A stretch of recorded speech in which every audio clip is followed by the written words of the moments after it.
నమస్కారం, welcome to mid day debate. నేను మీ చిరంజీవి.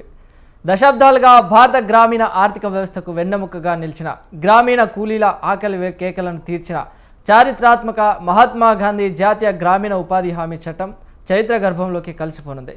కేంద్ర ప్రభుత్వం అత్యంత ప్రతిష్టాత్మకంగా తీసుకొచ్చిన సరికొత్త చట్టం VBG RAMG, Viksit Bharat guarantee for Rozgar and Ajeevika mission. అంటే రేపటి నుండి, అంటే జూలై 1, 2026 నుండి దేశవ్యాప్తంగా అమలులోకి రాబోతుంది. అయితే ఈ మార్పు కేవలం ఒక చట్ట సవరణో లేక సాధారణ పేరు మార్పు కాదు. దీని వెనుక దేశవ్యాప్తంగా పెద్ద రాజకీయ తుఫానే చెలరేగుతుంది. గాంధీ పేరును పక్కన పెట్టి రామ్జీ పేరును ప్రవేశపెట్టడం వెనుక బీజేపీ బ్రాండింగ్ పాలిటిక్స్ ఉందనే ఆరోపణలు వెల్లువెత్తుతున్నాయి. మరోవైపు నిధుల పంపిణీలో కేంద్రం తీసుకొచ్చిన సరికొత్త నిబంధన ఇప్పుడు రాష్ట్రాల పాలిట శాపంగా మారబోతుందా? ఇప్పటి వరకు సింహభాగం నిధులు ఇచ్చిన కేంద్రం ఇకపై 40% భారాన్ని రాష్ట్రాల నెత్తిని రుద్దడం ఫెడరల్ స్ఫూర్తికి విరుద్ధం కాదా? ఈ చట్టాన్ని తెలంగాణలోని కాంగ్రెస్ ప్రభుత్వం తీవ్రంగా వ్యతిరేకిస్తుంటే, అటు ఆంధ్రప్రదేశ్లోని కూటమి ప్రభుత్వం ఎందుకు బ్రహ్మరథం పడుతుంది? అసలు ఈ పథకం అమలు వెనుకున్న అసలు గుట్టేంటి? ఇది కోర్టు బోనెక్కితే నిలిచేదేనా? ఈ అంశాలపైన ఇవాళ మనం మిడ్ డే డిబేట్లో చర్చిద్దాం. ఇటు మనతో పాటు డిబేట్లో పాల్గొనడానికి అనలిస్ట్ బండారు రామరావు గారు, అదేవిధంగా కాంగ్రెస్ నాయకులు గంధం రాములు, అదేవిధంగా బీజేపీ లీడర్ అందెం రామరెడ్డి గారు ఉన్నారు. సార్ నమస్కారం అండి ముగ్గురికి. రామరావు గారు చెప్పండి. యా, అంటే మీ ముగ్గురికి నమస్కారం సార్. ముఖ్యంగా చూసుకుంటే అందెం రామరెడ్డి గారు. సార్ చిరంజీవి గారు ఒకసారి నన్ను మాట్లాడియండి, ఎందుకంటే పథకం గురించి చెప్తాను, తర్వాత వాళ్ళ వివాదాలు నడవనియండి. అట్లా చేస్తే బాగుంటుంది అనిపిస్తుంది నాకు. చూడండి. రైట్ సార్, చెప్పండి. సో మన గాంధీ గారి పేరుని తీసి రామ్జీ గారి పేరు పెట్టడం వెనుక అసలు కారణాలు ఏమంటారు? పేరులోనే ఏముంది పెన్నిధి అని, పేరులో ఏముంటది కానీ పథకం తీరు మారుతుంది మొత్తం అంటుంది. ఎందుకంటే ఈ పథకాలు గ్రామీణ అభివృద్ధి పథకాలు కొత్తగా ఇప్పటికీ దాని మీద పరిశోధన చేసిన వాడిని, దాని మీద పనిచేసిన వాడిని చెప్తాను.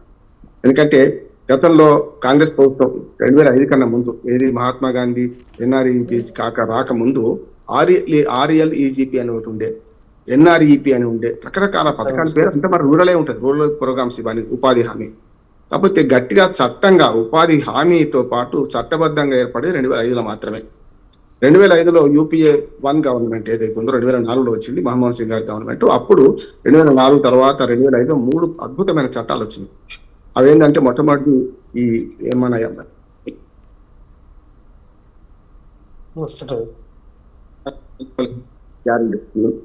దాంతో పాటు గృహహింస చట్టం ఒకటి వచ్చింది. మూడోది మనకు సమాచార హక్కు చట్టం వచ్చింది. ఈ 3 ఆనాడు గొప్ప UPA 1 గవర్నమెంట్, కమ్యూనిస్టులు కూడా ప్రభుత్వం ఉన్నారు అప్పుడు. ఆ 3 చట్టాలు వచ్చినాయి.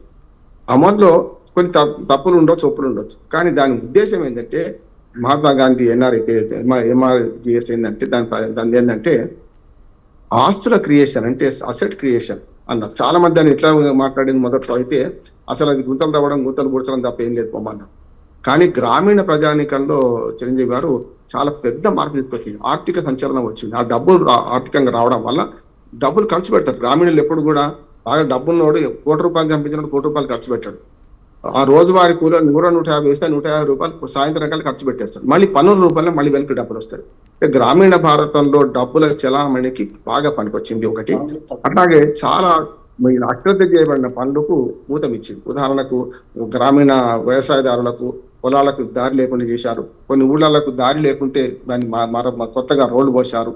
చాలా అద్భుతంగా, అంటే ఆనాడు యంత్రాలు వాడకుండా పూర్తిగా యంత్రాలకు నిర్మాణ సామాగ్రికి కేవలం 10% కేటాయించి 20% కంటే మించిన యంత్రాలు అసలు వాడద్దు, 20% మించిన మిగతా ఇతర ఖర్చులు ఉండొద్దు అని 78% ఈ పూర్తిగా మట్టి పనికి అట్లాంటివి పెట్టారు. అవి మంచిది అంటున్నాను. ఎందుకంటే చాలా గ్రామాలకు రోడ్లు లేకుండా రోడ్లు వచ్చినాయి, చాలా పొలాలకు రోడ్లు లేకుండా రోడ్లు వచ్చినాయి. మంచి పని. దాని విమర్శ చాలా ఉన్నా కూడా దానిలో కొంత అవినీతి కూడా ఉన్నది, కాదంటే. కానీ ఇవన్నీ పక్కన పెట్టి, ఎందుకంటే దాని పేరు మీద స్విమ్మింగ్ పూల్లకు పెద్ద పెద్ద ప్రైవేటు వాటికి కూడా రోడ్లు వేశారని ఎంపీ దానికోసం వేసుకున్నారు, రకరకాలు ఉన్నాయి, కాదంటే. కానీ మంచి ఉంది, చెడ్డ ఉంది. దానివల్ల ఒక 15-20 సంవత్సరాలుగా గ్రామీణ ఆర్థిక పరిపుష్టికి, గ్రామీణ ప్రాంతాల మౌలిక వసతుల అభివృద్ధికి పనికొచ్చినాయి ఒకటి. రెండోది ఏంటంటే గ్రామీణ అభివృద్ధిలో భాగంగా రోడ్లు వేయడంలో 100% కేంద్ర ప్రభుత్వం ఇచ్చింది కనుక రోడ్లు కానీ, మన కట్టకాలను తవ్వడం కానీ, చెరువులో నీళ్ళు రావడం కానీ అంటే దాదాపు 60-70 స్కీమ్స్ ఉన్నాయండి. కానీ మొదటి మేము కోరుతుంది ఏంటంటే అక్కడ వ్యవసాయదారులను భాగస్వాములు చేసి వ్యవసాయానికి కనీసం 50% కేటాయించాలి అని కోరుతున్నాం. ఎందుకంటే ఈ ప్రభుత్వం చేసే పథకాలను ఏమైంది, అవినీతి, మన ఏమంటారు ఫీల్డ్ అసిస్టెంట్లు ఇట్లాంటి వాళ్ళు చేయడం వల్ల కొంత అవినీతి ఏమైందంటే చాలా వరకు గ్రామ పంచాయతీకి సంబంధం లేకుండా డైరెక్ట్ పైనుంచే వచ్చేది. గ్రామ పంచాయతీ సభ్యులకు అవకాశం లేకుండా పనుల నిర్ణయం కూడా పైనుంచే జరిగింది. దానివల్ల ఏమైంది, వాళ్ళకి ఏ పని అవసరం ఉందో ఆ పని జరగలేదు. గ్రామంలో ఏ పని అవసరం ఉందో పంచాయతీ తీర్మానం ద్వారా జరిగితే అప్పుడు ఖచ్చితంగా జరుగుతుంది. కానీ పైనుంచి రుద్దబడే పనుల వల్ల ఏమైందంటే కొంత అవినీతి జరిగింది కాదంటే. ఇప్పుడు మార్పుల్లో 2 నష్టాలు ఉన్నాయంటున్నాను. విబిజీ రామ్జీలో మార్పులు ఏంటంటే పేరులోనే ఏముంది అనుకుంటూనే మహాత్మా గాంధీ పేరు తీసేస్తామంటే వాళ్ళు బీజేపీ వాళ్ళు ఏమంటారు, చూసిన స్వచ్ఛ భారత్ కళ్ళద్దాలు ఎవరి పెట్టుకున్నాం అని వాళ్ళు పార్టీలు ఒకరిని మాట్లాడుకుంటే వేరే ఉంటుంది. కానీ వేరేదైనా సరే ఇందులో పెద్ద మార్పు ఏంటంటే మొన్నటిదాకా 10% రాష్ట్ర ప్రభుత్వాలు అంటే 90% కేంద్ర ప్రభుత్వం భరించింది. ఇప్పుడు రాష్ట్ర ప్రభుత్వం అనేది భారం పడేసి దీన్ని నిర్వీర్యం చేస్తున్నారు అనే ఆరోపణ కాంగ్రెస్ పార్టీ కాదు దేశమంతా వినిపిస్తున్నది. ఇది నిర్వీర్యం చేయడం అంటున్నాను. అంటే రాష్ట్రాల మీద ఇప్పటికే కునారిపోయి అప్పులు చేస్తున్న రాష్ట్రాలు, మరి అటువంటి అప్పుడు రేపు 90% నుంచి కొట్టి 40% తీసేసి 60% పరిమితం అయితే రేపు పొద్దున ఎట్లా అనే సమస్య వస్తుంది. అంటే మిగతా 30% రాష్ట్ర ప్రభుత్వం జరుగుతుంది కదా, ఆ 10% కూడా రాష్ట్ర ప్రభుత్వం మీద గతంలో ఎట్టబడేదంటే ఏమైనా పార తట్ట ఇటువంటి పరికరాలు లేకుంటే చేయలేం కదా. మట్టి మోయనంటే పార కావాలి, తట్ట కావాలి, గడపార కావాలి. ఇవి కొనడానికి 10% రాష్ట్ర ప్రభుత్వం సమకూర్చాల్సి ఉండే. కేంద్ర ప్రభుత్వం పూర్తి బాధ్యతనే దీని మీద ఉండే కనుక ఇవాళ దాని నుంచి తప్పించుకొని 40% మనకు ఇటు పక్కన 10+30 ఇటు పరిమితం చేసి కేవలం 60%కే వాళ్ళు పరిమితం కావడం వల్ల ఈ పథకాన్ని నిర్వీర్యం అవుతుంది. ఇది మంచిది కాదు అంటున్నాను. కోర్టులు ఏం చేస్తే ఆల్రెడీ 1 year అయింది చట్టం చేసి, రేపు 26 జూలై 1 నుంచి రేపు ఇంకొక 2 రోజులు అయితే అమలు జరిగే ప్రయత్నం ఉంది కనుక దీనిలో లోపాలు ఉన్నాయి. ఇంకా నిధుల లోపాలు ఒకటి ఉన్నాయి. రెండవది నిర్వహణ లోపాలు కూడా కనపడుతున్నాయి మనకి. ఎందుకంటే కేంద్ర ప్రభుత్వం మొత్తం స్వాధీనం చేసుకొని చేస్తే ఓ రకంగా ఉంటాయి. ఇవాళ ఏమైంది అంటే మానిటరింగ్ చేసే వాళ్ళు ఎవరు ఉండరు. చాలా కేంద్ర ప్రభుత్వ పథకాలన్నీ కూడా మానిటర్ చేయకనే పోతున్నాయి అంటున్నారు. చాలా కేంద్ర ప్రభుత్వ పథకాలను రాష్ట్రాలు సొంతం చేసుకొని మావే ప్రచారం చేసుకుంటున్నారు. అది కూడా రేపు పొద్దున జరుగుతుంది. అది కూడా ఉదాహరణకు రేషన్ షాపుల బియ్యం నుంచి మొదలుకొని అనేక పథకాలు కేంద్ర ప్రభుత్వం ఇచ్చినాయి. అయితే ఒక మంచి పని ఏంటంటే గతంలో ఈ 12 ఏళ్ళకి చేసింది ఏంటంటే ఒక 146 స్కీమ్స్ ఉండే చిరంజీవి గారు, ఏది కేంద్ర ప్రభుత్వం స్పాన్సర్డ్ 300 కోట్లు, దేశం అంతా 300 కోట్లతో పీనట్స్ కావు కదా కొన్ని. అయితే ఒక 100 కోట్లతో పథకం ఉన్నది. ఇట్లాంటి 46 పథకాలను కేంద్ర ప్రభుత్వం రద్దు చేసింది. అవి ఇచ్చిన దానికన్నా వేస్ట్, అనవసరంగా దాని నిర్వహణ ఖర్చులు కావాలి. అందుకని ఇప్పటికి ఏంటంటే పాత పద్ధతిలో 90% నిధులు ఇస్తే పేరు మార్చినా కూడా పెద్దగా ఎవరు మాట్లాడకపోయే వాళ్ళం నాలాంటి వాళ్ళం కూడా.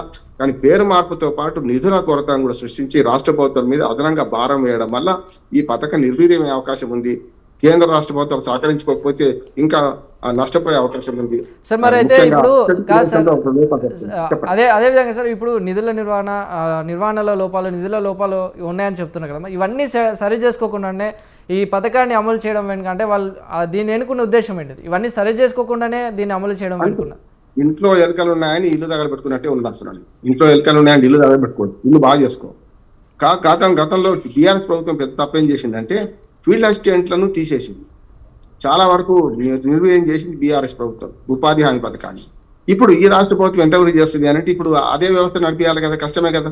వాళ్ళకు పర్మనెంట్ లేదు. ఆనాటి 13,500 18,000 రూపాయలు ఫీల్డ్ అసిస్టెంట్లకు వస్తున్నాయి. ఇట్లా చూస్తుంటే ఏంటంటే దీన్ని నిర్వీర్యం చేయడం ఇంకా పట్టించం చేయాల్సిన అవసరం ఉంది అంటున్నాను. అందుకనే నిధుల కొరత లేకుండా 90% నిధులు అదే కొనసాగిస్తే పేరు మార్పుల వల్ల పెద్దగా వ్యతిరేకించేవాడు కాదు. ఇప్పుడు పేరు మార్పు ముందరికి వస్తుంది. గాంధీ గారిని అవమానించడం, గాంధీ గారి పేరు తీసేయడం ఇదొక లొల్లి. కానీ అన్నిటికంటే ముఖ్యమైన రాష్ట్రాల మీద ఈ ఉపాధి హామీ పథకం మీద గతంలో నిరంతరంగా కూర్చొని 90% నిధులు అక్కడి నుంచి వస్తాయి, వాళ్ళు ఖర్చు పెడతారు, పంచాయతీల ఆధ్వర్యం నడుస్తుంది అనుకున్నప్పటి నుంచి చేస్తారు. ఇంకోటి ఏంటంటే అవినీతి మీద కూడా సరైన విధంగా ఈ గ్రామీణ ఉపాధి హామీ పథకంలో అవినీతి మీద కూడా సరైన విచారణ ఇప్పటిదాకా జరగలేదు.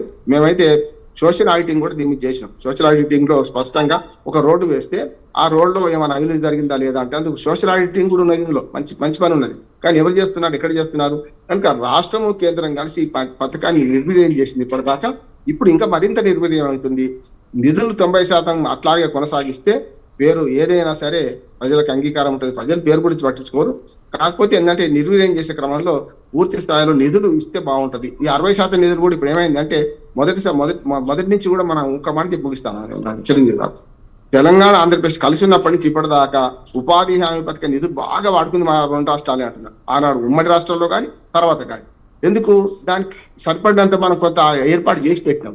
అంతేందుకు మన దగ్గర మొదలైనప్పుడు మన్మోహన్ సింగ్ గారు ఫస్ట్ మొదలుపెట్టింది అనంతపురం జిల్లాలో ఉపాధి హామీ పథకం, మొట్టమొదటి మన ఎంప్లాయ్మెంట్ గ్యారెంటీ పథకం. తర్వాత మహబూబ్నగర్ జిల్లా, రెండు కరువు ప్రాంత పథకం కదా. అట్లా మొదలుపెట్టి చాలా విజయవంతంగా నడిచింది. చాలా మంది మీద అనవసరంగా డబ్బులు పోతున్నాయి, ఎవడో కూలీ తింటున్నారు అన్నారు, నిజమే కావచ్చు. కానీ అలా అవినీతి కన్నా మనకు ప్రజల జీవనాడి అనే ఊళ్ళలో బాగుపడ్డాయి. అన్నిటికంటే గ్రామాల్లో, గ్రామీణ జనాభాలో డబ్బులు ఆ 150-200 ఆడినాయి. ఇప్పటికీ రెండో లోపం ఏంటంటే కూలీల డబ్బు తక్కువ ఉన్నది. యాక్చువల్ గా ఎవడన్నా 350 రూపాయలకి ఎవడన్నా కూలీకి వస్తారా ఇవాళ? రాములు గారు తెలుసు, రామరెడ్డి గారు తెలుసు, 1000 రూపాయలు ఏంది వ్యవసాయకులు దొరుకుతలేడు. అంటే టూత్ పాలిష్ పనులు చేసిందని పొద్దున పోయి మధ్యాహ్నం 2 గంటలకు చేసి వస్తారని ఆరోపణ ఉంది. అది కరెక్ట్ కాదు. ఎండాకాలంలో అయితే ఇంకా కష్టం, ఎందుకంటే కోపులు తీయడం చాలా కష్టం. కొన్ని చెర్లు బాగుపడ్డాయి, రోడ్లు బాగుపడ్డాయి. దీన్ని పటిష్టంగా మార్చాలంటే ఈ అవినీతిని తీసేయాలి. అట్లా నిధుల సంఖ్య కూడా పెంచాలి, నిధులు కూడా పెంచాలి. రాష్ట్ర ప్రభుత్వం భాగస్వామ్యం కల్పించాలి. అప్పుడు మాత్రం సాధ్యమవుతుంది. ఈ 90-10% నుంచి 60-40 చేయడం మాత్రం రాష్ట్ర ప్రభుత్వం మీద భారం వేయడం అని చూడండి. Right sir, right. రాములు గారు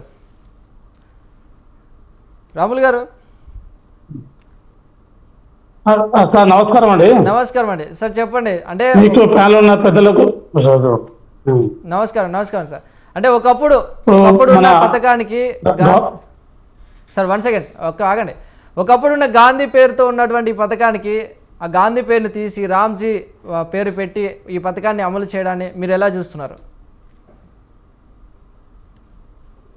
ఇది చాలా దుర్మార్గమైన చర్య సార్. రాజకీయ ఎన్నికల్లో ఉన్నప్పుడు మరి ప్రజల చేత ఎన్నుకోబడ్డ సందర్భం వచ్చినప్పుడు అప్పుడు చేసిన అంశాలు ఉండే రాజకీయంగానే ఇప్పుడు ఎన్నప్పటి నుంచో మరి ఇందాక విశ్లేషకులు, గౌరవ విశ్లేషకులు బండారు రామ్మోహన్ రావు గారు చెప్పినట్లు 2005లో ఏదైతే అనంతపురం జిల్లాలో 2005లో మరి సోనియా గాంధీ గారు పర్యటించినప్పుడు, ఆనాడు మరి 2002లో మరి టీడీపీ గవర్నమెంట్ ఉన్నప్పుడు రాజశేఖర్ గారు మరి ఆనాడు పిసిసి ప్రెసిడెంట్గా ఉండి మరి సోనియా గాంధీ గారిని కరువు ప్రాంతమైనటువంటి మరి అనంతపురం జిల్లాకు తీసుకొచ్చి అక్కడ ప్రజలు వలసలు పోతూ పక్కలే ఉన్నటువంటి తమిళనాడుకు, కర్ణాటకకు మరి వారు వలసలు పోతుంటే ఇంట్లో ఎవరు లేకపోతే మరి వాళ్ళని తల్లిదండ్రులు చూసుకునే పరిస్థితి ఎవరు లేకపోతే మరి సోనియా గాంధీ గారు ఆ పరిస్థితిని చూసి మరి కన్నీటి పర్వంతమయ్యి రేపు రాబోయే గవర్నమెంట్లో ఖచ్చితంగా మరి ఉపాధి హామీ పథకం పెట్టి మరి ఈ యొక్క కార్మికుల వలసలను ఆపుదామని మరి ఆనాటి మరి యూపీఏ చైర్పర్సన్ మా అమ్మ సోనియా గాంధీ గారు తీసుకున్న నిర్ణయం.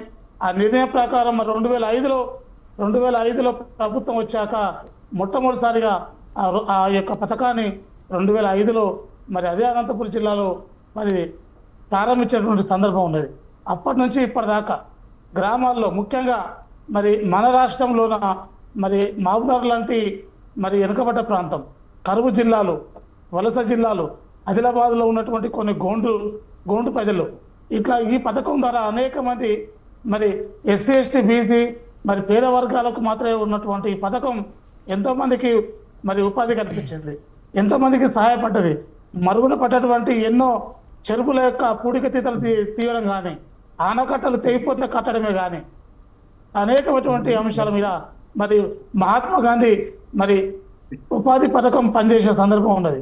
మరి ఈనాడు వీళ్ళు మరి కేంద్ర ప్రభుత్వం మరి ఈ యొక్క పథకం పేరు మహాత్మా గాంధీ గారి పేరు తీయడం అనేది ఈ యొక్క భారతీయుల యొక్క బాధగా కనిపిస్తుంది. మహాత్మా గాంధీ గారు ఒక వర్గానికో ఒక కులానికో సంబంధించిన వారు కాదు. వారి జాతి పిత.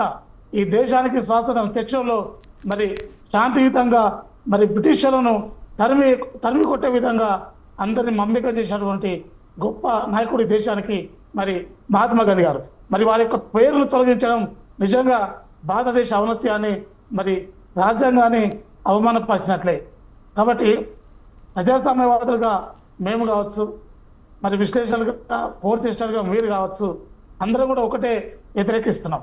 ఇంతకు ముందుకు రాష్ట్ర ప్రభుత్వం 10% మాత్రమే ఉంటుండే, మరి 90% కేంద్ర ప్రభుత్వం పెట్టేది పూర్తి నిధులు.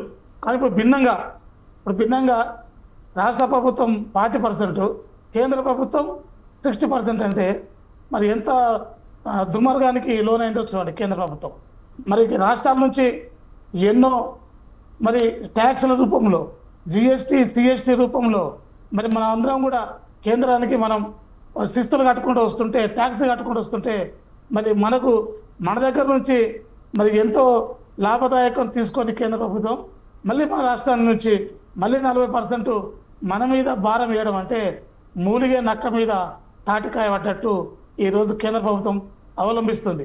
ప్రతి పథకాన్ని ఒక రాజకీయంగా వాడడం, ప్రతి పథకానికి ఒక మతతత్వం, మతాన్ని చేకూర్చేటువంటి పదాలు వాడడం. మీరు గమనించండి, ఇప్పుడు విబి రామ్జీ పథకం అంటే విబిలో మరి రామ్జీ వచ్చింది. రామ్జీ అనేది ఒక రామునికి సెంటిమెంట్గా తీసుకోవాలి. ఈ దేశం లౌకిక రాజ్యం, ఒక మతానికి ఒక కులానికి సంబంధించిన పథకం కాదు ఇది. ఇది ఉపాధి హామీ పథకం, మరి ప్రజలకు సంబంధించింది. దీంట్లో అన్ని వర్గాల ప్రజలు ఉన్నారు, అన్ని వర్గాల పేదలు ఉన్నారు. ఆ పేదవానికి 100 రోజుల యొక్క కూలి పనిని అప్పగించే విషయంలో మరి అన్ని వర్గాలుగా చూసేటువంటి సందర్భం ఉన్నది. కానీ మరి బీజేపీ పార్టీ కావచ్చు, మరి బీజేపీ పార్టీ ఎన్డీఏ గవర్నమెంట్కు మరి అనుదినం మరి రాజకీయ కోణమే ఉంది. అనుదినం అనుక్షణం మరి ఎన్నికలే ప్రధానంగా పనిచేసే సందర్భం కాబట్టి దీన్ని మేము కాంగ్రెస్ పార్టీగా ప్రజాస్వామ్యవాదులుగా వ్యతిరేకిస్తున్నాం. మరి ముఖ్యంగా ఏం జరుగుతుందంటే 40% రాష్ట్ర ప్రభుత్వం మరి నిధులు భరించాలి అంటే ఇది చాలా దుర్భాగ్యం కూడా మేము భావిస్తున్నాం. చాలా రాష్ట్ర ప్రభుత్వాలు, మిగతా రాష్ట్ర ప్రభుత్వాలు మరి ఆంధ్రప్రదేశ్ కావచ్చు, కర్ణాటక కావచ్చు, మరి తెలంగాణ కావచ్చు, మరి ఉత్తరప్రదేశ్ ఉన్నటువంటి కొన్ని రాష్ట్రాలే కావచ్చు, ఆర్థిక స్థితిగతులు బాగాలేవు.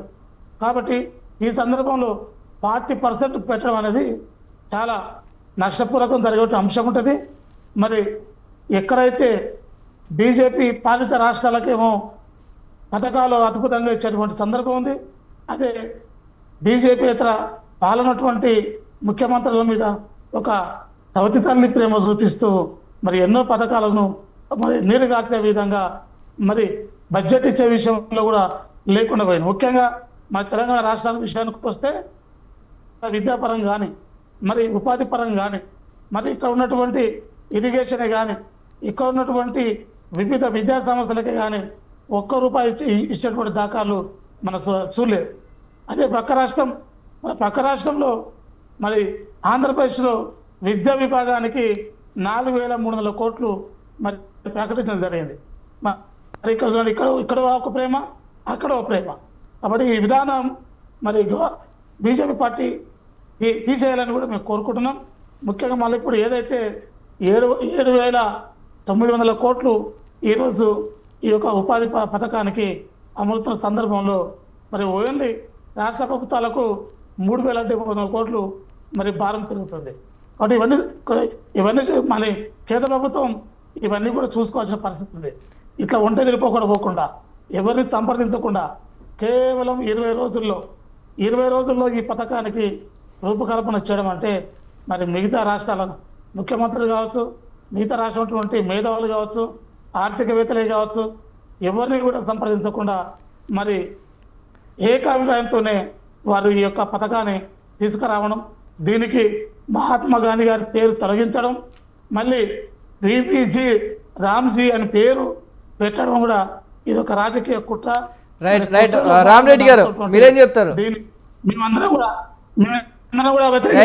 రాములు గారు ఒక సెకండ్. రామరెడ్డి గారు సార్, ఏదైనా ఒక కార్యక్రమం తీసుకున్నప్పుడు, అది ఆరంభించినప్పుడు, ఒక పథకం కొత్త తీసుకున్నప్పుడు కొంతకాలం తర్వాత అది ఎలా పనిచేస్తుంది, ఆరంభించిన కాలంలో పరిస్థితులు ఏంది, ఇప్పుడు పరిస్థితులు ఏంది, దాంట్లో ఏం మార్పులు చేయాలి, దాని ఉపయోగం ఎంత, దాని దురుపయోగం ఎంత అనేది సమీక్ష చేసి కావలసిన మార్పులు చేర్పులు చేస్తుంటారు. మనకు 1950లో రాజ్యాంగం వచ్చింది. 75 వరకు, అది 2025 75 సంవత్సరాల్లో 106 సవరణలు చేసుకున్నాం. అంటే ప్రతి సంవత్సరం ఒకదానికి ఎక్కువ సవరణ చేసుకున్నాం మనం. మరి 20 ఏళ్ళైనా మహాత్మా గాంధీ పథకాన్ని మార్చొద్దంటే అది అంటే వెనకటి రోజులనే ఉండిపోదా, మనం ముందుకు సాగొద్దు అన్నట్టు. సమీక్ష చేయాలి, మార్చాలి. ఇంకోటి పేరు మార్పు విషయం. ఇప్పుడు దేశంలో ఎవరైనా పెళ్ళైతే వాళ్ళ పేర్లు మారుతుంటాయి. భార్యకు లేడీస్కి మారకపోయినా పిల్లలకు మారుతుంటాయి. కానీ మన దగ్గర ఏంటంటే గాంధీ వీళ్ళ కుటుంబం, నెహ్రూ కుటుంబంలో మొదలు పేరు మారినా మళ్ళీ మార్చుకుంటారు పాతకు. ప్రియాంక వాద్రా ప్రియాంక గాంధీ చేసుకున్నారు. రాబర్ట్ వాద్రా కొడుకు రేహన్ వాద్రా అనే పేరు, ఆయన పేరు రేహన్ రాజీవ్ గాంధీ అని పెట్టుకుని ఇప్పుడు మొన్న సంవత్సరం 5 కాలేజీ మార్చుకొని. అంటే గాంధీ పథకం రాజకీయంగా చాలా వ్యాపార లాభసాటిగా ఉంది అని వాళ్ళు కాంగ్రెస్ సోనియా కుటుంబం బాగా వాడుకుంటుంది. ఆ దురుపయోగాన్ని అరికట్టాలి. పాయింట్ నెంబర్ 1 అది పేరు మార్పులో ఏంటంటే ఒక వ్యక్తి పేరును అది ఇంతకుముందు ఒక సోషల్ మీడియాలో చెప్తా మీకు నేను, ఇద్దరు ముగ్గురు లలిత్ మోడీ, నీరవ్ మోడీ ఇవి చేస్తే మోదీ గారు చాలా భయపడుతుంటే సోషల్ మీడియా మహాత్మా గాంధీ గారు నా పేరుని ఎంత ఘోరంగా దుర్వినియోగం చేస్తున్నారు, నేనంత బాధపడాలన్నాడు మహాత్మా గాంధీ. అట్లా ఆయన వచ్చి ఇట్లా నువ్వేం బాధపడకు, ఎవరో దుర్వినియోగం నా పేరును మరీ ఘోరంగా దశాబ్దాల పాటు దుర్వినియోగం చేస్తున్నారు అన్నారట. సో అట్లా దుర్వినియోగానికి ఆపాల్సిన అవసరం ఉంది. వాళ్ళే అందులో మహాత్మా గాంధీ పేరుని, మహాత్మా గారికి పేరుకి మేము వ్యతిరేకం కాదు. ఇలా రామ్ అనేది పేరు కాదు, అందులో ఫుల్ ఫామ్లో వచ్చింది, అది షార్ట్ ఫామ్లో వచ్చింది. ఫుల్ నేమ్లో రామ్ అనేది లేదు దాంట్లో పేరులో. ఏంటంటే వికసిత్ భారత్ రోజ్గార్ అండ్ ఆజీవికా మిషన్ గ్రామీణ్, ఆ పథకం పేరు వికసిత్ భారత్ రోజ్గార్ అండ్ ఆజీవికా మిషన్. ఆ పథకం పేరులో రామ్ లేదు, దాని షార్ట్ ఫామ్ తీసుకున్నప్పుడు రామ్ వచ్చింది. ఈ కాంగ్రెస్ వాళ్ళకి రామ్ మీద విపరీతమైన ద్వేషం. మీరు మాట్లాడే మాట్లాడాలి ప్లీజ్. యాంకర్ గారు, మన చిరంజీవి గారు చెప్పండి సార్. జవహర్లాల్ నెహ్రూ, ఇందిరాగాంధీ, రాజీవ్ గాంధీ, రాహుల్ గాంధీ 4 తరాలు ఆఫ్ఘనిస్తాన్ పోయి బాబర్ సమాధి వచ్చాడు. ఏ ఒక్కరు అయోధ్య రామ గుళ్ళు చూడలే. వీళ్ళకంత ద్వేషం ఉంది కాబట్టి అది కారణం, అసలు కారణం తప్పది. దేని మీద వ్యామోహనం పెట్టుకోవడం కానీ, దేశం పెట్టుకోవడం కానీ. అందులో రాముడు మన దేశానికి ఒక మార్గదర్శకుడు. రామో విగ్రహవాన్ ధర్మః. కాబట్టి ఆ రాముడి మీద ద్వేషం పెట్టుకొని బాబర్ మీద ప్రేమ, ఇది మంచిది కాదు. దాని మీద అల్లకన్నా ఎక్కువ పోతే డీటెయిల్ అల్ల పోతే బాగుండదు. తర్వాత మనం 2047 వరకు వికసిత్ భారత్ చేయాలనుకుంటున్నాం. ఈ 20 సంవత్సరాలు ఏదైతే మన్రేగా స్టార్ట్ అయినాక గ్రామీణ క్షేత్రాల్లో చాలా మార్పులు వచ్చినాయి. టెక్నాలజీ మార్పులు వచ్చినాయి, వర్క్ కల్చర్ మార్పులు వచ్చింది, ఎకనామిక్ డెవలప్మెంట్ మార్పు వచ్చింది. కాబట్టి అంతకుముందు పథకంలో స్పెసిఫిక్గా ఇవంటూ లేక వారు మన రామ్మోహన్ రావు కొన్ని చెప్పారు, దుర్వినియోగం అయింది. కేసీఆర్ అయితే ఫీల్డ్ అసిస్టెంట్లు తీసేసి నిర్వీర్యం చేసిండు.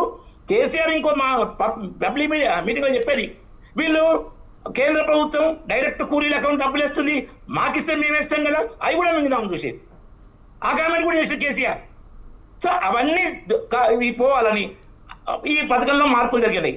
ఇంతకుముందు చిరంజీవి గారు మీరు స్టార్టింగ్లో అన్నారు ఫెడరల్ ఫీచర్కు విరుద్ధం అని. ఫెడరల్ ఫీచర్ అంటే ఏంటి? కేంద్రం రాష్ట్రం కలిసి పనిచేయాలి.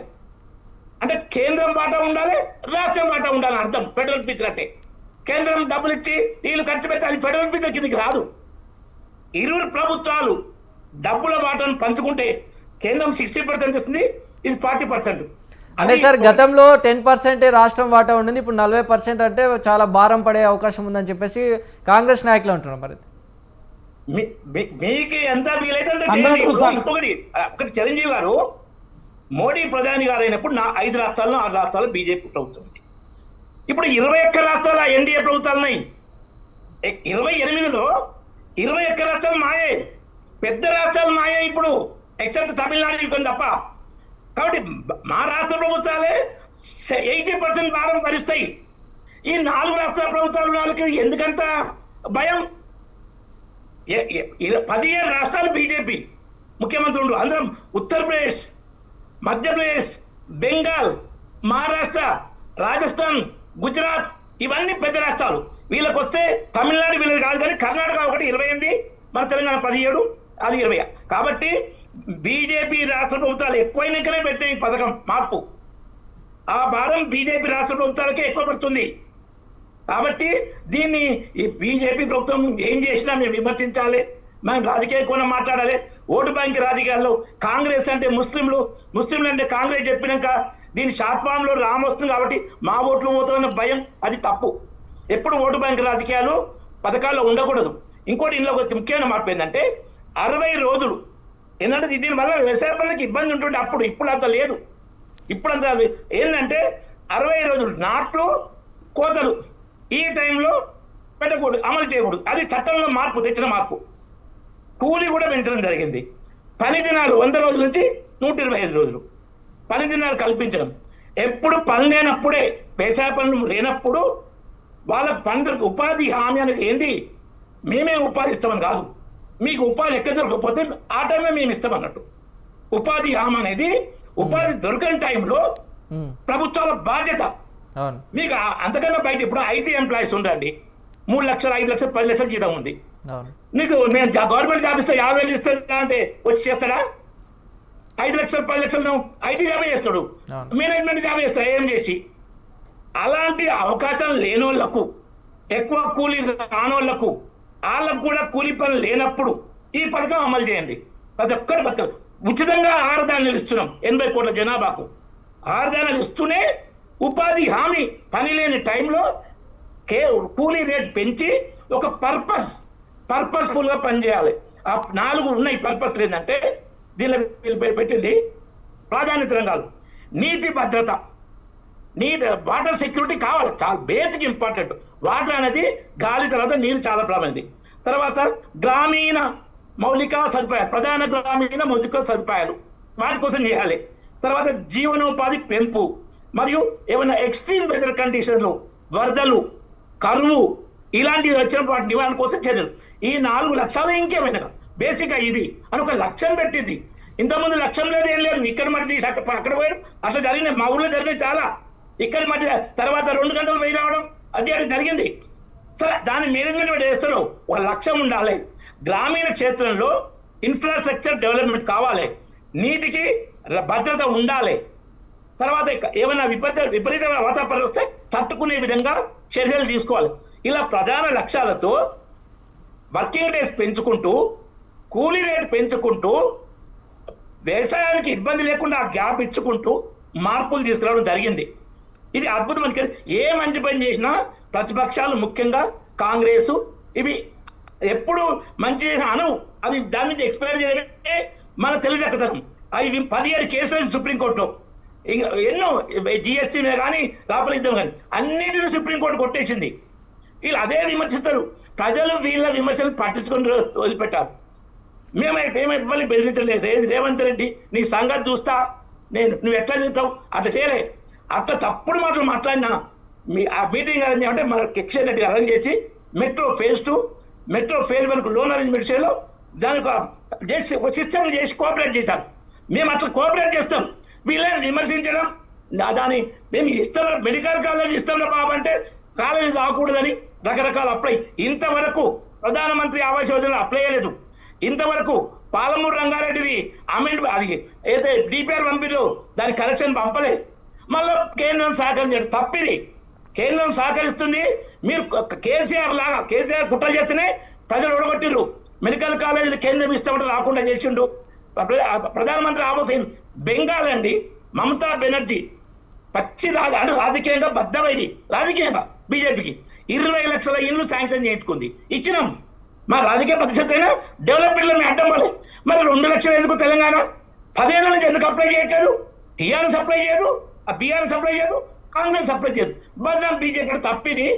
కాబట్టి ఫెడరల్ ఫీచర్లు అంటే 60%. సార్, పథకాల విషయం ఒకటైతే నిధుల విషయంలో కూడా బీజేపీ దుర్మార్గంగా ఆలోచిస్తుంది. అటు ఏపీకి న్యాయం చేస్తూ తెలంగాణకి నిధుల విషయంలో అన్యాయం చేస్తుందని వస్తున్న కాంగ్రెస్ చేస్తున్నటువంటి ఆరోపణలపై మీ సమాధానం? అబద్ధం అండి. ఇప్పుడు రీజనల్ రింగ్ రోడ్ ఉంది, హైదరాబాద్కి ఇచ్చినాం. ఏపీలో ఎక్కడ ఇచ్చినాం? హైదరాబాద్ రీజనల్ రింగ్ రోడ్ వస్తుంది. పోలవరం ఆ ఏపీ రీఆర్గనైజేషన్ యాక్ట్లో పెట్టిరు. ఆ ఏపీ రీఆర్గనైజేషన్లో యాక్ట్లో ఏదైనా హైదరాబాద్ ఆదాయం తెలంగాణకే ఉండిపోతుంది, ఆంధ్ర రావట్లేదు అని ఏదో పెట్టినారు. కాంగ్రెసే పెట్టింది. పోలవరం నేషనల్ ప్రాజెక్ట్ కాంగ్రెసే పెట్టింది. ఈ నేషనల్ ప్రాజెక్ట్ రావాలంటే మీరు డిపిఆర్ కరెక్ట్ పంపి అది డెవలప్ చేస్తే అవుతాయి. కానీ నేషనల్ ప్రాజెక్ట్ అయితే మా కమిషన్ రాదు, కాబట్టి మేమే పని చేస్తాం, మేము కమిషన్ తప్పిన తర్వాత నేషనల్ ప్రాజెక్ట్ చేయాలంటే కావు. అలాంటి కుట్రలు చేయకండి.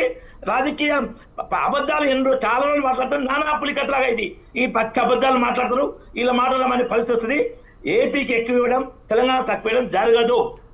Right sir. రాములు గారు రాములు గారు మీరేం చెప్తారు? ఇక్కడ ఒక పైన చెప్తా, ఇంకోటి చెప్తా. చెప్పండి. ఓటర్లకు పైసలు ఇచ్చారు, మాకు ఓటర్లకు పైసలు అని. ఈయన ఓటర్లు పెట్టరండి. ఆడ ఓటర్లకు పైసలు ఇస్తే ఈయనకి ఏమి ఇవ్వాలి? ఇక్కడ విమానాశ్రయాల, రైల్వేనా, దేనిక వ్యవసాయంగా పెట్టుకోవాలి. అట్లా కంపేర్ చేయకూడదు, తప్పు. రైట్. రాములు గారు, డ్రై పోర్టులు ఇవ్వచ్చు కదా సార్ రామరెడ్డి గారు. రైల్రోడ్ శాంక్షన్ కూడా అయినాయి, మరి ఎందుకు రాష్ట్ర ప్రభుత్వాలు మీరు కలిపి పనిచేయలేవు? మొదలు శాంక్షన్ అయినాయి. ఒక మాట ఇంకొకటి రామోహన్ గారు, రైట్ రైట్ రామోహన్ గారు, రామరెడ్డి గారు గోదావరి నది ద్వారా రివర్ నావిగేషన్ లో అద్భుతమైన ట్రాన్స్పోర్ట్ చేయొచ్చు, చేయొచ్చు అద్భుతమైన ట్రాన్స్పోర్ట్. అంతర్వేది నుంచి బంగాళాఖాతంలో ఉన్న అంతర్వేది నుంచి నాసిక్ వరకు అక్కడ మహారాష్ట్ర ప్రాజెక్టులు అయినాయి, మన తెలంగాణలో కొన్ని కావాలి, బ్యారేజీలు కొన్ని కావాలి, అయితే చేయొచ్చు. అది చేయాలి, దానికి గవర్నమెంట్ కోఆపరేటివ్ గవర్నమెంట్ రావాలి. ఈ పాలిటిక్స్ గవర్నమెంట్ రావు, వస్తే కప్పని రావు. సముద్రం అన్నారు కనుక ట్రైపోర్ట్ అని ఇవ్వండి మనకు అంటున్నాను, ఎందుకంటే ప్రభుత్వం పంపిస్తే డిఫరెంట్ ఇస్తుంది sir. Right right right right Ramulu గారు మీరు కానీ మీరు కంటిన్యూ చేయండి. ఇప్పుడు రామరెడ్డి అన్న ఒక మాట మాట్లాడాడు, మా బీజేపీ పాలిత రాష్ట్రాలు చాలా ఉన్నాయి మరి అని మాట్లాడారు. భారం మాకు పడుతుంది మా ప్రభుత్వం అంటారు. మరి ఆ రాష్ట్ర ప్రభుత్వానికి కేంద్ర ప్రభుత్వము నిధులు కేటాయిస్తుంది, వాళ్ళ కన్న కొడుకులా చూసుకుంటుంది. మరి తెలంగాణను, కర్ణాటకను, మరి కేరళ, తమిళనాడుకు ఎందుకు సౌతి కొడుకులాగా చూస్తుంది? ఇది ఒకటి అంశం. కాబట్టి భారం అంతా కూడా మరి దక్షిణాది రాష్ట్రాల మీద ఉన్నట్టు మీద పడుతుంది. అది ఒకటి గమనించాలి. అన్నగారు ఈ రాష్ట్రానికి బీజేపీ ప్రభుత్వం ఏం చేసింది అని ముఖ్యం, ఏమి ఇచ్చిందని ముఖ్యం. మొన్న బడ్జెట్లో, మార్చి బడ్జెట్లో తెలంగాణ రాష్ట్రానికి ఎంత ఇచ్చింది, ఏ రంగానికి ఎంత ఇచ్చింది అనేది కూడా శూన్యం, సున్నా. ఇది గమనించాలి. మరి పక్కన ఉన్నటువంటి ఎన్డీఏ గవర్నమెంట్ ఉన్నటువంటి ఆంధ్రప్రదేశ్కి ఎంత ఇచ్చింది, ఇది కూడా చెప్పాల్సినటువంటి అంశం ఉంటుంది. కాబట్టి మేమేమంటున్నామంటే, ఏదైతే 40% 60% అంటారో రాష్ట్రాల మీద, రాష్ట్ర ప్రభుత్వాల మీద, ముఖ్యంగా దక్షిణాది రాష్ట్రాల మీద, ఆర్థికంగా చితికిపోయినటువంటి దక్షిణాది రాష్ట్రాల మీద చాలా భారం పడుతుంది. ఈ భారాన్ని మరి ఏ విధంగా మీరు చూస్తారు, ఏ విధంగా ఫుల్ఫిల్ చేస్తారు, వీటి మీద ఒకసారి ఆలోచించాలి. ఇందాక మరి విశ్లేషకులు అన్నట్లు మరి వారు ఏ పార్టీ సంబంధం లేదు, వారు మాట్లాడుతున్నారు ఈ పథకం ద్వారా చాలా నష్టం ఉంది, ఈ పథకం ద్వారా మరి రాష్ట్ర ప్రభుత్వాలకు అధిక భారం పడుతుంది అనేటువంటి అభిప్రాయాన్ని వాళ్ళు చెప్పారు. ఇలాంటి సూచనలు మరి కేంద్ర ప్రభుత్వం ఎందుకు స్వీకరిస్తలేదు, ఎందుకు చేస్తలేదు అనేది ఇంపార్టెంట్. మరి ఒక గొప్ప నాయకుడిని, స్వాతంత్ర సమరయోధుని మరి గాంధీ గారి పేరు తీయడం అనేది కూడా ఇది చాతుర్మార్గం. ఇది ఆయన అన్నయత్తుడు గాంధీ, ఈ గాంధీ, ఆ గాంధీ, ఈ గాంధీ కాదు. మహాత్మా గాంధీ అనేది బీజం, మహాత్మా గాంధీ అనేది ఒక బ్రాండ్ దేశానికి. కాబట్టి వారి పేరు తీయడం అనేది అన్ని వర్గాలుగా అందరూ బాధపడుతున్న అంశం. కాంగ్రెస్ పార్టీ ఒకటే కాదు, మిగతా అన్ని వర్గాల ప్రజలు కూడా బాధపడుతున్న అంశం ఉంది. కాబట్టి ముఖ్యంగా రాష్ట్ర ప్రభుత్వం 40% భరించాలనేది ఇది దుర్మార్గమైన చర్య. ఇంత ముందుకు 10% ఉండే దాన్ని విరమించుకోవాలని చెప్పేసి మేము కేంద్ర ప్రభుత్వాన్ని మేము అప్పీల్ చేస్తున్నాం sir. Right right sir. Sir Rammohan గారు, అంటే ఈ ఒక పథకం పైన ఇటు తెలంగాణ కాంగ్రెస్ ఏమో వ్యతిరేకిస్తుంటే, అటు ఏపీలోనేమో కూటమి ప్రభుత్వం దానికి అనుకూలంగా ఉంది. సో ఒక విశ్లేషకులుగా మీరు దీనికి ఇచ్చే సమాధానం ఏంటి? ఏముంది, ఇప్పుడు కలిసి ఉంటే కలసి సుఖం, వాళ్ళు కలిసినారు కనుక కూటమిలో ఉంది కనుక వాళ్ళు ఆహ్వానిస్తారు, లోపల కోపం ఉన్నా కూడా. ఇంతకుముందు రామరెడ్డి గారు చెప్పినట్టు 21 రాష్ట్రాలు కూడా మరి బీజేపీ ప్రభుత్వాలు ఉన్నాయి కదా, మరి వాళ్ళు కూడా అంగీకరిస్తున్నారు కదా, కూటమి ప్రభుత్వం కదా కనుక అంగీకరిస్తారు. దానిలో ఏం లేదు. ఎక్కడైతే నొప్పి తెలుసో, నొప్పి కలిగినోడు బాధపడతారు, బయటకు వస్తా అంటున్నాడు. అందుకని అంటున్నాను ఏంటంటే, ఇక్కడ ముఖ్యంగా తెలంగాణ ప్రాంతం మెట్ట భూములు ఎక్కువ, ఆంధ్రప్రదేశ్లో మెట్ట భూములు తక్కువ కనుక ఆంధ్రప్రదేశ్లో ఈ ఉపాధి హామీ పథకం పనులు చాలా తక్కువ. ఉదాహరణకు ఆ గతంలో కూడా రాయలసీమ, తెలంగాణలో ఎక్కువ జరిగినాయి పనులు ఇటువంటివి, కానీ కోస్తాంధ్రలో తక్కువ జరిగినాయి. కోస్తాంధ్రలో అవసరం లేకుండా కోస్తాంధ్రలో కొన్ని జరిగినాయి, కాలువల రిపేర్లు కానీ, పుడిక రిపేర్ కానీ ఎవరిని చేసారు కాదంటలేము. మరి కొల్లేరు సరస్సు విషయంలో కూడా కొంత పనులు జరిగినాయి కాదంటలేదు నేను. కానీ ఇక్కడ ఏం జరిగిందంటే, మొదలు దీని పథకాన్ని స్ఫూర్తిని అర్థం చేసుకోవాలి చిరంజీవి గారు. మొట్టమొదటిది ఎన్ఆర్ఈపీ ఉంటే, ఎన్ఆర్ఈపీ నుంచి అది గ్యారెంటీ లేదు. గ్యారెంటీ ఎప్పుడు వచ్చింది? 2005 తర్వాతనే చట్టంగా వచ్చింది గ్యారెంటీ. అంతకుముందు ఏంటి ఇష్టం చేస్తూ లేకపోతే లేదు. 83లో ఇందిరాగాంధీ గారు ఉన్నప్పుడే RLEGP, rural land less labour కోసం పెట్టింది ఇది. అంటే నైపుణ్యం లేని వాళ్ళకన్నా నిజంగా నైపుణ్యం ఉండాలి. రామరెడ్డి గారు అంతా గ్రామాల నుంచి వచ్చిన వాళ్ళు స్పష్టంగా చెప్తున్నాడు. గడ్డపార వేస్తే గట్టిగా పోటీ అయిపోతే కాలు మీద పడుతుంది గడ్డపార. అది నైపుణ్యం కాదా? పారతో అవుతే చేతులు నరుకుంటారు, కాళ్ళు నరుకుంటారు. నైపుణ్యం కాదా? నైపుణ్యం ఇది చాలా వరకు సుప్రీంకోర్టు కూడా అన్నది వీళ్ళందరూ నైపుణ్యం కార్మికులు అంటున్నారు. కానీ ఒక కార్మికుడు ఒక వ్యవసాయ కూలి చనిపోతే నైపుణ్యం లేదు కదా అని నాలాంటి అడ్వకేట్ చనిపోతేనేమో ₹1,00,000 ఇచ్చుకుంటూ, ఒక వ్యవసాయ కూలి చనిపోతే లక్షల రూపాయలు కూడా ఎందుకు ఇవ్వరు అని దాని మీద నైపుణ్యం. వ్యవసాయం కూడా నైపుణ్యమే. చుక్కపొద్దు ఓడిస్తే ఏమవుతుంది, వరద గుడి కడితే ఏమవుతుంది, వర్షం ఎప్పుడు వస్తుంది, ఎప్పుడు వ్యవసాయ శాస్త్రవేత్త నిజంగా రైతు అని చెప్పి తీర్పిచ్చింది.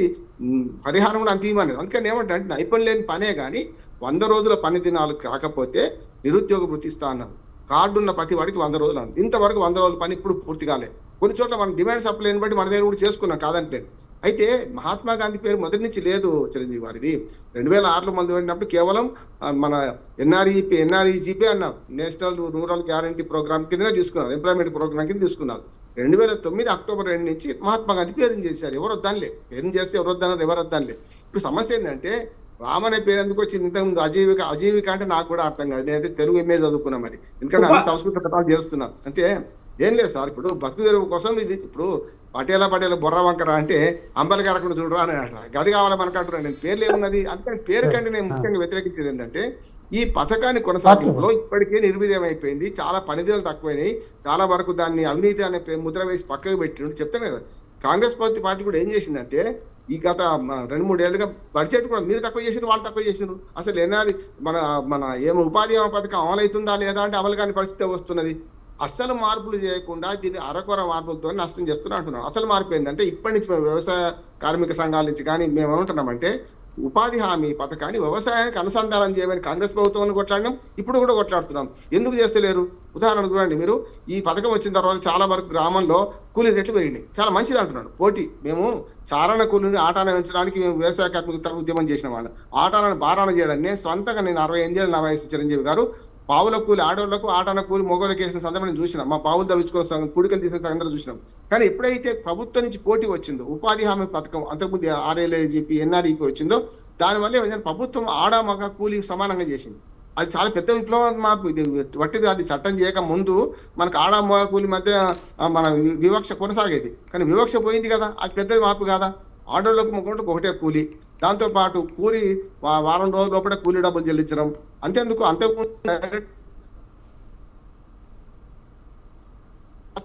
మోసం చేసిన అని చెప్పి ఏం చేశారంటే పోస్ట్ ఆఫీసులకు అప్పచెప్పారు. గమ్మత్ ఏంటంటే పోస్ట్ ఆఫీస్ అవినీతి లేని అనుకుంటే పోస్ట్ ఆఫీసులో అవినీతి జరిగింది. మొత్తం ఎంపీడీఓలు, క్షేత్ర సహాయకులు వీళ్ళందరూ కలిసి ఒక పెద్ద కుంభకోణం జరిపి పంచాయతీలకు అధికారాలు చేసిండ్రు. అంటే ఇప్పటికి చెప్తున్నాను, ఈయన 3 మార్పులు కావాలి. ఒకటేమో ఖచ్చితంగా 90% కేంద్ర ప్రభుత్వం భరించాలి, ఇప్పుడైనా సరే. పేరు మార్పు పక్కన పెడదాం. రెండోది ఏం చేయాలంటే గ్రామీణ పథకాలను పూర్తిగా గ్రామ పంచాయతీలకు అనుసంధానం చేయాలి. అంటే గ్రామ సభలో ఆ ఊర్లో ఏం పని కావాలో నిర్ణయించాలి. ఒక మాట చెప్తాను, ఒకసారి మేము చేర్యాల, నాగపురి ఆ ప్రాంతాల్లో పర్యటిస్తే ఆడ మనకు వాళ్ళు నీళ్ళు లేక చచ్చిపోతున్నారు. నీళ్ళు లేక చచ్చిపోతే సిమెంట్ రోడ్లు వేస్తే ఏమైంది చెప్పండి? సిమెంట్ రోడ్ మనకు అవసరం కాదు, నీళ్ళు లేక చచ్చిపోతే మనకు చెక్ డ్యాములు కట్టాలి. చెక్ డ్యాములు వచ్చినాయి దీనివల్ల. అందుకని ఏమంటే మన ఊరికి ఏ పని కావాలో బొమ్మరిల్లు తండ్రిలాగా పైనుంచి నిర్ణయిస్తే కేసీఆర్ పాలన లాగా అవుతుంది. బొమ్మరిల్లు తండ్రిలాగా ఎప్పుడు కూడా నాకు అనుకున్నది చేస్తాను నడవదు. ప్రభుత్వం ఏం చేయాలంటే ప్రజల అవసరాలు తెలుసుకొని పనులు చేయాలి. అయితే ఇందులో ఏమైందంటే కట్టుకాలువ నిర్మాణం నుంచి మొదలు పెడితే అనేక పనులు మనకు గ్రామీణ ప్రాంతంలో మంచి చెడు అవినీతి ఉండొచ్చు, జరిగినాయి అంటున్నారు. జరిగిన పనిలో ఇప్పుడు కేంద్ర ప్రభుత్వం చేయాల్సిన పని ఏంటంటే వ్యవసాయ కూలీలు దొరకక మనం ఏం చేస్తున్నాం? మనం ఓ రకంగా చెప్పాలంటే తెలంగాణలో పని చేస్తారే అంటారు, ఈ మాట కూడా అంటున్నాను. ఇవాళ బీహార్ నుంచో ఒరిస్సా నుంచో కూలీలు తెచ్చుకోవాల్సి వస్తుంది. నాట్లకు గుత్తనే కటింగ్ల ఇక కోతకు యంత్రాలు వచ్చినాయి చూసిన, ఒక నాట్లు కలుపులు వీటికి మాత్రం తప్పనిసరి వ్యవసాయ కూలీలు అవసరం అవుతుంది. మనోడు చేస్తే లేరు, మరి పోనీ అటన్న పోతున్నా అంటే అటుపోతే లేరు. అందుకని ఇవన్నీ ఏంటంటే కొంచెం ఛానలైజ్ చేసి దీనికి పేరు మార్చిండ్రు. రేపటి నుంచి మామూలు అయితే చట్టంగా చేసిండ్రు. చట్టంగా చేసిందని మనం ఏం చేయలేము. కనుక చట్టాన్ని అమలు చేసే కన్నా ఒకటి ఏం చేయాలంటే నిధులు పెంచండి. ఒక 5 రాష్ట్రాలకే నష్టం కాదు, దేశం అంతా రాష్ట్ర ప్రభుత్వాలు నష్టమే అంటున్నారు. మీ బీజేపీ ప్రభుత్వాలు ఉన్న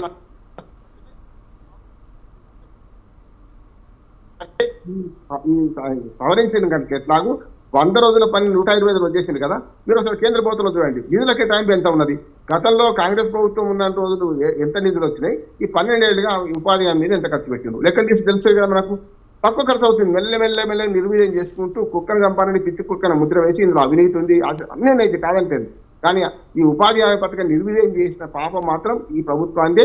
ఈ ప్రభుత్వం రేపు చేయాల్సిన పని ఏంటంటే దీన్ని సక్రమంగా చేయండి. మీరు మార్చితే నిన్న తప్పలేదు. నా మార్చిన దాన్ని అమలు చేసే క్రమంలో పంచాయతీల పాత్ర పెంచమంటున్నా, గ్రామ సభల పాత్ర పెంచమంటున్నాను. వాళ్ళకి ఏ అవసరం ఉంటే ఆ పనులు చేస్తే తప్పనిసరి చేయించుకుంటారు, చేస్తారు కూడా. రాష్ట్ర ప్రభుత్వాలు కూడా బాధ్యత పెట్టమంటున్నాను. మానిటరింగ్ బాధ్యత రాష్ట్ర ప్రభుత్వాలు పెడితే ఆటోమేటిక్ గా రెండింటి మధ్య సమన్వయం ఉంటుందని నేను అనుకుంటున్నాను. ఆ పని చేయడం, ఉపాధి హామీ పథకాన్ని వ్యవసాయానికి 50% అనుసంధానం చేసినప్పుడే ఈ పథకం సక్సెస్ అవుతుంది. రైట్. సో రామరెడ్డి గారు, సార్ ఇప్పుడు గంధం రాములు గారు తెలంగాణలో మన బడ్జెట్లో ఏమి ఇచ్చారన్నారు? 7 బుల్లెట్ ట్రైన్స్ పెడితే 3 హైదరాబాద్ నుంచే. అది 1 year కావు కానీ ఆ ప్రపోజల్ పెట్టారు. 7 బుల్లెట్ ట్రైన్స్ పెడితే 3 Hyderabad, Hyderabad to Pune, Hyderabad to Chennai, Hyderabad to Bengaluru. ఏపీకి ఎన్ని ఉన్నాయి బుల్లెట్ ట్రైన్స్? అక్కడ కూడా రాదు కదా. కాబట్టి ఆరోపణలు చేసేటప్పుడు అది ఎటు తగులుతుందో తెలుసుకోవాలి. కిషన్ రెడ్డి గారు స్పష్టంగా చెప్పారు. ఓకే రామరాజు ప్లీజ్ తర్వాత మాట్లాడు. ఆర్థిక విధానాలు ముఖ్యం. ఆర్థిక పరమై ఏమి ఇచ్చారు? ఇది ఆర్థికం కానీ తర్వాత కిషన్ రెడ్డి గారు రామరాజు చెప్తాం అన్నమాట. కిషన్ రెడ్డి గారు ఒక నెల క్రితమే అంశాలు చెప్పండి. అక్కడి నిమిషం, నెల క్రితమే 12 సంవత్సరాల్లో 13 లక్షల కోట్లు ఖర్చు పెట్టినాం తెలంగాణకు. ఎవరు చర్చకు వచ్చినా ఎక్కడైనా నేను చెప్పడానికి సిద్ధమన్నారు. మరి దానికి ఎందుకు రెడీ తెలియరు? అదొకటి. రాష్ట్రాలకు కాంగ్రెస్ టైంలో రాష్ట్రాల నుంచి కేంద్రానికి వచ్చే ఆదాయంలో 32% ఇచ్చేది. మరి రామ్మోహన్ రావు గారు అన్నట్టు 90% భరించడం రెడీ. మరి 41% 32% తగ్గియాలి. ఒప్పుకుంటాయా? అక్కడ పెంచాలి, ఇక్కడ తగ్గియాలి అంటే ఏది ఎట్లా కరెక్టు? మీ స్వేచ్ఛ, మీ ప్లాన్ మీరు చేసుకోండి. మేము మీ ఆదాయం మీకే ఇస్తున్నాం. దక్షిణాది నుంచి ఎక్కువ ఆదాయం వస్తుంది, నచ్చమంటే వద్దు, నచ్చం దక్షిణాదికి. కాబట్టి మీ ఆదాయం మీకే అని 32%, 5 ఏళ్ళు 42%, 7 ఏళ్ళ నుంచి 41% ఇస్తున్నాం. ఎందుకంటే రాష్ట్రాల ఆదాయం రాష్ట్రాలకు ఖర్చు పెట్టుకోవాలని ఆ విధంగా చేస్తున్నాం. ఇంకోటి, ఇప్పుడు ఈ కాజులో దీపించడంలో ఆ పని కల్పించకపోతే నిరుద్యోగ ఇవ్వాలి, అది కూడా ఉంది. పని కల్పించకపోతే నిరుద్యోగ ఇవ్వాలి, అది బాధ్యత యాక్ట్లో ఉంది. కాబట్టి ఆ ప్రొటెక్షన్ ఉంది. రామ్మోహన్ రావు గారు చెప్పిన ఇందులో ప్రొటెక్షన్ ఉంది. ఇప్పుడు అక్కడ 41% ఇచ్చినాక ఇక్కడ 90% ఇవ్వడం సాధ్యం కాదు. అక్కడ తీసుకుంటారు కాబట్టి. ఇంకొకటి ముఖ్యమైనది, 2013లో 33,000 కోట్లే మన్రేగా కేటాయించింది. ఇప్పుడు 95,600 కోట్లు, 690 కోట్లు ప్లస్ 40 కలిసి 150,000 కోట్లు, 5 రెట్లు దాదాపు పెరిగింది. 2013కు 2026కు 5 రెట్లు పెరిగింది. కాబట్టి నిధుల కొరత లేదు. ఇంకోటి, అప్పుడు ఉపాధి చాలా ప్రాముఖ్యం ఉండే, చేసేటోళ్ళు ఉండే, వ్యవసాయంలో ఇన్ని పనులు మిగతా దొరకకపోతుండే. ఇప్పుడు చేసేటోళ్ళు తగ్గిపోయారు, పనులు ఎక్కువ ఉన్నాయి, కూలీలు దొరకట్లేదు. అయినా హామీ ఉండాలని ఇట్లా పథకం ఏర్పరిచి దీంట్లో ఎక్కడ కూలీ అది చేస్తూ అది ఒక కన్స్ట్రక్టివ్గా, దీనికి ఒక ముఖ్యమైన పాయింట్ చెప్తా. కన్స్ట్రక్టివ్ అనే పదంకు మీకు నేను చెప్తా, ఎవరు అపార్థం చేసుకోవద్దు. దాని ఉద్దేశం ఏంటంటే మీరు చదువుకున్న రోజులు మాకు చెప్పారు. మనం ఒక పని చేస్తాం, ఈ ఠాగూర్ సినిమాలు చెప్తారు, మీరు ముగ్గురికి హెల్ప్ చేస్తే ఒక్కరు మళ్ళీ ముగ్గురికి హెల్ప్ చేయాలని, ఆ ప్రేరణ ఇవ్వాలని. లేదా మీరు కూర్చోబెట్టి పెడితే ఎన్నికల హామీలాగా సోమరిపోతులు అయితే రాష్ట్ర ఆర్థిక దెబ్బతింటుందని. దీనికి మాకు ఎగ్జాంపుల్ చెప్పారు. ఒక మహానాయకుడు, గాంధీజీ అనుచరుడు, అక్కడ ఆయన సిటీలో కొన్ని బస్తీలోకి వెళ్ళి, పూర్ పీపుల్ బస్తీలోకి వెళ్ళి టాయిలెట్ శుద్ధి చేసి వచ్చేవాడు. ఇది 80 ఏళ్ళ క్రితం జరిగిన విషయం. టాయిలెట్ శుద్ధి చేస్తే ఒకసారి ఆయనకు సిక్ అయ్యారు, 15 రోజులు పోలే, ఆరోగ్యం బాగాలేక ఆ మహానాయకుడు. మళ్ళీ పోతే మీరు ఇన్ని రోజులు లేకపోతే మా టాయిలెట్స్ ఎప్పుడు శుద్ధి చేయాలి అని డిమాండ్ అని ఉల్టా క్వశ్చన్ వేశారు. ఇది నిర్మాణాత్మక కాదు, ఇది కూర్చోబెట్టి నేర్పు టైప్లో ఉంటాయి, అట్లా చేయకూడదు. కాబట్టి మేం చేస్తాం, ఆయన చేస్తాం, మేము కూడా చేయాలి. అది కంటిన్యూస్గా అది ముందుకు వెళ్ళిపోవాలి. ఆ ప్రజల్లో ఆ భావన వెళ్ళిపోవాలి. ప్రభుత్వాలు కూడా ఆ భావనతో పనిచేయాలి. మీరు కొంత ఇవ్వండి, మేము కొంత ఇస్తాం, ప్రజలకు మేలు చేద్దాం, ప్రజలు డెవలప్ కావాలి, తిరిగి కూర్చుంటు కాదు. ఇది కాన్సెప్ట్, దీన్ని కన్స్ట్రక్టివ్ అంటారు. అందుగురించే చట్టంలో కావాల్సిన మార్పులు, పీరియడ్ పెంచడం, కూలి పెంచడం, నిరుద్యోగ వృత్తి ఇవ్వడం, పర్పస్ పెట్టడం, ఇవి తన వ్యవసాయ పనులకు ఆ ప్రొడక్షన్ ఇవ్వడం, గ్యాప్. అద్భుతమైన 5-6 మార్పులు ఉన్నాయి.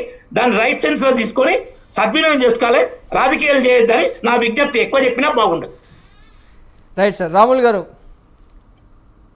సో మీరు గాంధీ పేరు మార్చడం, రాములు గారు గాంధీ పేరు మార్చడం వల్లే ఇది ఎదురైంది రామ్మోహన్ రావు గారు, ఆచార్య వినోబా గారికి ఈ పరిస్థితి ఎదురైంది. రైట్ రైట్ రాములు గారు, మీరు అంటే గాంధీ పేరు మార్చడం వల్లే, రైట్ సార్ ఒక సెకండ్, గాంధీ పేరు మార్చడం వల్లే మీరు ఈ పథకాన్ని వ్యతిరేకిస్తున్నారా, లేదంటే నిజంగానే గ్రామీణ కూలీల ప్రయోజనాల కోసం మాట్లాడుతున్నారా? సార్ ఇది ఈ పథకం పెట్టింది కేవలం పేదవారికి కోసం పెట్టిన పథకం ఇది.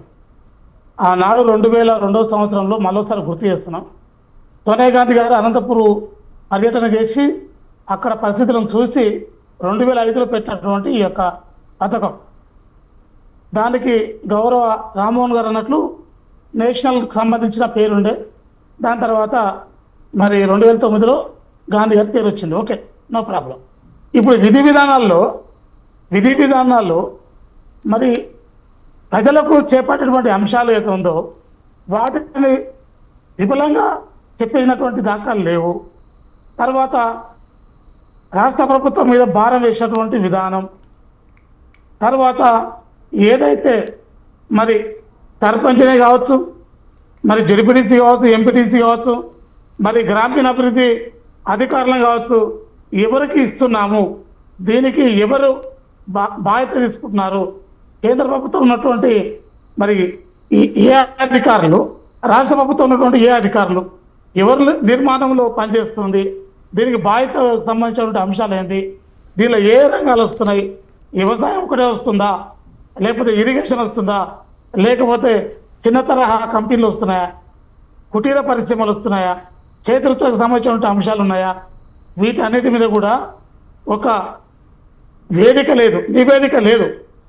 నివేదిక లేకుండా ఎవరిని సంపాదించకుండా మరి కేంద్ర ప్రభుత్వాలు రాష్ట్ర ప్రభుత్వాల యొక్క అభిప్రాయాలు తీసుకోకుండానే ఏక నిర్ణయం ఇంతకుముందుకు ఏదైతే కాశ్మీర్ ఆర్టికల్ 370 దాన్ని రద్దు చేసినట్లు ఇవన్నీ కూడా అంశాలు ఏక నిర్ణయంతో తీసుకున్న అంశాలుగా మేము భావిస్తున్నాం. ప్రజలకు ఉపయోగపడంగా ఉండాలి, ముఖ్యంగా గ్రామీణంలో ఉన్నటువంటి మరి పేదరికంలో అల్లాడిపోతున్నటువంటి ప్రజలకు ఉపయోగపడాలి. ఆ అంశాల మీద మేము మాట్లాడుతున్నాం. వాటి మీదనే మా పార్టీ కానీ, మా నేషనల్ ఏఐసిసి కానీ, రాష్ట్ర కాంగ్రెస్ పార్టీ కానీ క్లుప్తంగా చెప్తున్నది. వీటి మీదనే ఎన్నో ధర్మ చేశాం, వీటి మీదనే ఎన్నో నివేదికలు ఇచ్చాం. మన గవర్నమెంట్ ఇక్కడ నుంచి సీతమ్మ గారు కూడా, మంత్రి గారు కూడా ఒక నివేదిక పంపించారు. ఇప్పటిదాకా సూచన దాఖలు లేవు. ఏదైనా కూడా మన బీసీకి సంబంధించినటువంటి 42% పంపించినా కూడా వాళ్ళు చూడలేదు. దాని అవకతవకలేంటి, దాన్ని ఎలా మార్చాలి, దాన్ని ఏ విధంగా చేయాలి అనేటువంటి సూచనలు కూడా కేంద్ర ప్రభుత్వం చేపడతలేదు. రాములు గారు, తెలంగాణ మీద వివక్షత చూపుతుంది. రాములు గారు ఒక సెకండ్, రైట్ అండి, రైట్ రాములు గారు, రామరెడ్డి గారు, ఇది కేంద్ర ప్రభుత్వం రాష్ట్ర ప్రభుత్వం కలిసి పనిచేస్తే ఎట్లా అంటే కేంద్ర స్థాయి స్టీరింగ్ కమిటీ ఉంటది. ఒకటి ఫండ్స్ అలాట్మెంట్, దానికి కేటాయింపు, దీని రాష్ట్ర స్థాయి స్టీరింగ్ ఉంటది. దీంట్లో ఏంటంటే పంచాయతీరాజ్ మరియు గ్రామీణాభివృద్ధి శాఖ, ఈ శాఖల నుంచి ఉంటారు అధికారులు. తర్వాత కేంద్ర ఫీల్డ్ లెవెల్లో పనిచేసేటప్పుడు ఈ ఫీల్డ్ కాలేజ్ ఉంటాయి, గ్రామ పంచాయతీలు, మండల స్థాయి అధికారులు, ఇంజనీరింగ్ సిబ్బంది, వీళ్ళందరూ ఇన్వాల్వ్ అయ్యి దీన్ని సూపర్వైజ్ చేస్తారు. వర్క్ చేయించడం కానీ సూపర్వైజ్ అన్ని వీళ్ళు ఉండరు. దానికి స్పెసిఫిక్ పర్సన్స్ ఉన్నారు. ఇద్దరు భద్రమైన కమిటీలు ఉన్నాయి. కమిటీలు క్షేత్ర స్థాయిలో గ్రామ పంచాయతీ, మండల పంచాయతీల అధికారులు, ఆఫీసర్లు వీటిని సూపర్వైజ్ చేస్తారు. స్టేట్ కమిటీ ఉంది, సెంట్రల్ కమిటీ ఉంది. గ్రామీణ శాఖ అది పంచాయతీరాజ్, గ్రామీణాభివృద్ధి, ఈ 2 శాఖలు కోఆర్డినేట్ చేస్తాయి. కానీ క్లియర్గా అరేంజ్మెంట్ ఉంది. మీరు అరేంజ్మెంట్ లేకపోతే కోర్టులు వేస్తే కోర్టు బదిలీ కొట్టేస్తుంది దాన్ని. దాని మీద ఎలాంటి రామ్మోహన్ రావు గారు, ఫైనల్ గా మీరు ఇచ్చే కన్క్లూజన్ ఏంటి? చెప్తాను ఏంటంటే ఈ చట్టంలో 2-3 మార్పులు కొత్తగా వచ్చినాయి. ఒకటేమో 100 రోజుల నుంచి 125 రూపాయలు పెంచారు. దానికి తగ్గట్టు నిధులు విడుదల చేయాల్సిందే. డిమాండ్ సప్లై అంటే కానీ మనం గట్టిగా అడిగితే వస్తుంది. ఇదివరకు ఆంధ్రప్రదేశ్ తెలంగాణ వాడుకున్నది, ఇప్పుడు వాడుకోవాలి. 100 రోజుల నుంచి 125 కొట్టి 45 రోజుల పాటు ముఖ్యమైన విషయం ఏంటంటే గ్రామీణ ప్రజలకు ముఖ్యంగా వ్యవసాయంలో పనులు ఉన్నప్పుడు దొరకలేరని ఉంది కదా, 60 రోజులు పనులు ఆపేస్తామన్నారు. ఇది ఉల్టా అంటున్నాను. పనులు ఆపేయడం మంచిది కాదంటలేదు, కానీ పనులు లేనప్పుడు కానీ పనులు ఉన్నప్పుడు కానీ వ్యవసాయానికి అనుసంధానం చేస్తే ఈ 60 రోజులు కూడా ఉపయోగించుకోవచ్చు అని నేను అంటున్నాను. అది రెండోది practical గా కాలేదండి, ట్రై చేశారు. ఆ భూసానికి పంపిస్తున్నారు, మా పేదోళ్ళకి ఇస్తున్నారు, ఇవన్నీ ఆరోపణలు వస్తాయి. ప్రాక్టికల్ గా వైబుల్ కాదు. రైట్ రైట్ రైట్ సార్, మనకి టైం లేదు. ఒకటే మాట ఏమంటున్నా అంటే వీక్షిత్ పంచాయతీల ద్వారా చేస్తున్నారు. రామరెడ్డి గారు చెప్పాల్సిన విషయం నేను చెప్తా, అది ఇంతకుముందు చెప్పారు వారు కూడా. ఒకటే అంటున్నాను, దాన్ని అనుసంధానం చేస్తే 50% రైతులు పెట్టుకోవాలి, 50% ఏమో గవర్నమెంట్ ఇవ్వాలి. అప్పుడు ఆటోమేటిక్గా అవినీతి జరగదండి. ఇది వ్యవసాయానికి అనుసంధానిస్తే అది ఉన్నది, చేయొచ్చు. రైట్ రైట్ రాములు గారు, మీరు ఇచ్చే ఫైనల్ కన్క్లూజన్ ఏంటి? కేంద్ర ప్రభుత్వం ఏ పథకం ఇచ్చినా ఏం చేసినా వాళ్ళ ప్రయోజనాలు దృష్టిలో పెట్టుకొని చేస్తుంది. అది విడనాడాలి. దక్షిణాది రాష్ట్రాలను ఈ దక్షిణాదిలో ఉన్నటువంటి మరి బీజేపీ పాలిత ప్రాంతాల ముఖ్యమంత్రులు గారిని వాళ్ళని ఎట్లా చూస్తారో మరి ఇక్కడ ఉన్నటువంటి వారిని కూడా అలాగే చూడాలి. మరి ముఖ్యంగా ఈ 40% 60% అనేది ఈ 40% భారం పెట్టే విధానాన్ని దాన్ని వెనక్కి తీసుకోవాలి. తర్వాత నిజమైనటువంటి మరి కరువు పనులు అంటాం కదా మనం, ఈ కరువులో ఉన్నటువంటి వర్గాలకు మాత్రమే ఈ యొక్క పథకాన్ని అవలంబించాలి. రామరెడ్డి గారు ఫైనల్ గా అంటే అవినీతి రహిత అధికారులను నిలబెట్టాలి. రాములు గారు రైట్. సో రామరెడ్డి గారు అంటే ఫైనల్గా అంటే ఒకవేళ రాష్ట్రాలు మా దగ్గర 40% నిధులు లేవని చేతులు వేసేస్తే కేంద్ర ప్రభుత్వం 100% నిధులు కేటాయించగలదా? మీ గ్యారెంటీ ఇస్తారా? ఫైనల్ కన్క్లూజన్ ఇచ్చండి, మనకి టైం లేదు. ఉన్నాయండి, ఒక రాష్ట్రానికి కోతీరు, ఇంకో రాష్ట్రానికి ఒకవేళ 60% బ్యాక్ వెళ్ళిపోతాయి అంతే తప్ప అది కుదరదు. అది రాజ్యం కాదు. ఉపయోగించుకోకపోతే అట్లే ఉంటాయి. ఉపయోగించుకోకపోతే చెరువు మీద అలిగితే నడవదు. చెరువు మీద అడగాల్సిన అవసరం లేదు, చేయించుకోవాల్సింది, అంతకన్నా ఏం లేదు. ఇంకో ఎగ్జాంపుల్ సర్వశిక్ష అభియాన్ కింద ఆ ప్రభుత్వం ఇచ్చిన నిధులు వీళ్ళు వాడుకోక వెనక్కి వెళ్ళిపోయినాయి. కేంద్ర ప్రభుత్వం ఇచ్చినాయి ఎన్నో అట్లా వెళ్ళిపోయినాయి. కొన్నిటి చేసి మెట్రో ఫేజ్ మనము MMTS ఫేజ్ 2కు వీళ్ళు ఇవ్వకపోతే సెంట్రల్ గవర్నమెంట్ మొత్తం పెట్టుకొని చేస్తుంది. ఇప్పుడు అది రేర్ కేసులు చేస్తాం, కానీ ప్రతిదానాలు చేస్తా అంటే ఇక అన్నిటి చేతుల నుంచి కాదు, మేము తింటాం కూర్చుంటాం, మీరే నిధులు ఇవ్వాలంటే నడవదు. Correct. Right sir, right. Thank you sir. ఇవాళ డిబేట్లో పాల్గొన్నటువంటి అనలిస్ట్ రామ్మోహన్ రావు గారికి, అలాగే బీజేపీ నాయకులు రామరెడ్డి గారికి, అలాగే కాంగ్రెస్ నాయకులు రాములు గారికి ధన్యవాదాలు sir. Thank you so much. So చూశారు కదా, అంటే గాంధీ పేరు మార్చి VBG రామ్జీ పేరు పెట్టడం వల్ల, అలాగే 40% నిధులు రాష్ట్రాలపై పడడం వల్ల అటు ఉపాధి హామీ కూలీలకు భారం పడుతుందని కాంగ్రెస్ ప్రభుత్వం అంటుంది. ఇటు బీజేపీ ఏమో అన్ని మా రాష్ట్ర ప్రభుత్వాలే ఉన్నాయి, అటు ప్రజలకు మంచి జరుగుతుందని బీజేపీ రాష్ట్ర ప్రభుత్వం అంటుంది. సో చూడాలి మరి ఫైనల్గా ఈ పథకం అమలుకి వచ్చిన తర్వాత అటు కూలీలకు మంచి జరుగుతుందా అనేది లేదా అన్యాయం జరుగుతుందా అనేది వేచి చూడాలి. రైట్, ఇది వాళ్ళ మిడ్ డే డిబేట్. మరో అంశంతో రేపు మళ్ళీ కలుద్దాం. కీప్ వాచింగ్ స్వతంత్ర.